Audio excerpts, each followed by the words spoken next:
கர்த்தருக்கு ஸ்தோத்திரம். இன்று நம்ம பார்ப்பது கொலோசியர் 2வது அதிகாரத்தை நம்ம பார்க்குறோம். இந்த அதிகாரத்தில் வசனம் 6-7 பற்றி பார்ப்போம். என்ன சொல்கிறாரு?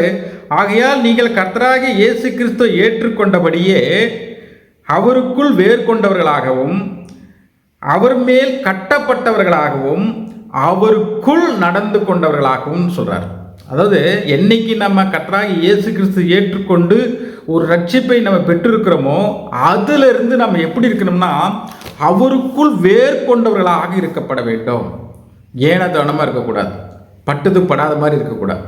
வேர்னா எப்படி ஒரு செடியை இழுத்து இப்படி தாங்கி கொண்டு ஒரு பெரிய மரத்தை தாங்கி கொண்டு வேர் இருக்கிறதோ அப்படியாக அவருக்குள் நம்ம வேரை போல பற்றி கொள்ளப்பட வேண்டும், அசையாமல் இருக்கப்பட வேண்டும் அப்படிங்கிறார்.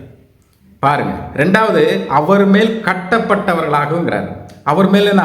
அவர் மேல் நம்ம கட்டப்பட்டவர்களாக. ஒரு கல் இருக்குது, ஒரு வீடு இருக்குது. அந்த வீடு தான் நம்ம கட்டுவாங்க. அந்த வீட்டில் எப்படி கல்லுலாம் வச்சு லைனாக வச்சு கட்டுவாங்க. அது தனிப்பட்ட முறையில் ஒரு கல், எந்த கல்லும் அசையாது, ஆடாது. அது மாதிரி நம்ம என்னைக்கு ரட்சிக்கப்பட்டு நம்ம வேறு கொண்டவர்களாக இருந்தோமோ அப்படியாக நம்ம என்ன பண்ணணும்? அவர் மேல் கட்டப்பட்டவர்களாகவும் இருக்கணும். ஆடக்கூடாது, அசையக்கூடாது. எவ்வளோ பாடுகள், எவ்வளோ துன்பங்கள், எவ்வளோ பிரச்சனைகள் வந்தாலும் அவரை விட்டு பிரியாத அளவுக்கு நம்ம என்ன பண்ணுவோம்?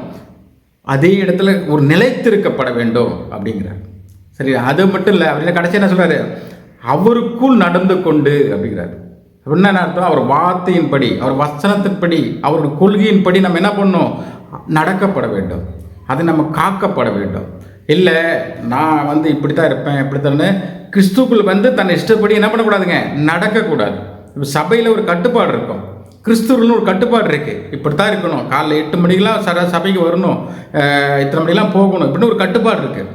அதெல்லாம் நான் வரமாட்டேன், நான் இஷ்டப்படி தான் வருவேன், இப்படி தான் போவேன் அப்படிங்கிறது நம்ம செய்யக்கூடாதுங்கிறத அவர் சொல்கிறார். அவருக்குள் நடந்து கொண்டு அவர் வார்த்தையின்படி நம்ம நடக்கப்பட வேண்டும் அப்படின்னு சொல்கிறார். நாம் அப்படி இருக்கிறோமா? சோதிச்சு பார்க்கணும். அவருக்குள் வேறுண்டு இருக்கிறோமா, இல்லை அவர் மேலே கட்டப்பட்டு இருக்கிறோமா, அப்புறம் என்ன அவருக்குள் நடந்து கொண்டு இருக்கிறோமா? இந்த 3 விஷயத்தை நம்ம சரியாக பயன்படுத்தி கொண்டு வரவுமா? அப்படி இருந்தால் தான் ஆண்டவருடைய ஆசீர்வாதம் நம்ம கரெக்டாக பெற்றுக்கொண்டு இருக்கிறோன்னு அர்த்தம். சரியாக இருக்கிறோம். நம்ம என்ன பண்ணணும்? சோதித்து பார்க்கணும். கடைசி அந்த 7வது வசனம் என்ன சொல்கிறார் பாரு? நீங்கள் போதிக்கப்பட்டபடியே என்ன சொல்கிறாரு? விசுவாசத்தில் உறுதியோடு இருக்கப்பட வேண்டும். அப்படின்னா தான் சோத்திரம் சொல்லி பெருகிறாங்கிறார். அப்போ விசுவாசத்தில் நிலைத்து இருக்கணுங்கிறார். நம்ம எப்படி ஸ்டார்டிங்கில் நம்ம எப்படி விசுவாசத்தோட கர்த்தராகிய இயேசு கிறிஸ்துவிட்ட வந்தோமோ அப்படியே கடைசி பரியந்த வரை நம்ம நிலைத்திருக்கணும். இந்த 3 விஷயத்தை நம்ம கடைப்பிடிச்சிடணும். வேறொன்று இருக்கணும், கட்டப்பட்டு இருக்கணும், அவருக்குள் நடந்து கொண்டு இருக்கணும். இந்த வசனம் சொல்லுகிறது. அப்படியாக அந்த வசனத்துப்படி வாழ்வோம், கர்த்தருடைய ஆசீர்வாதத்தை பெற்றுக்கொள்வோம். ஆமென்.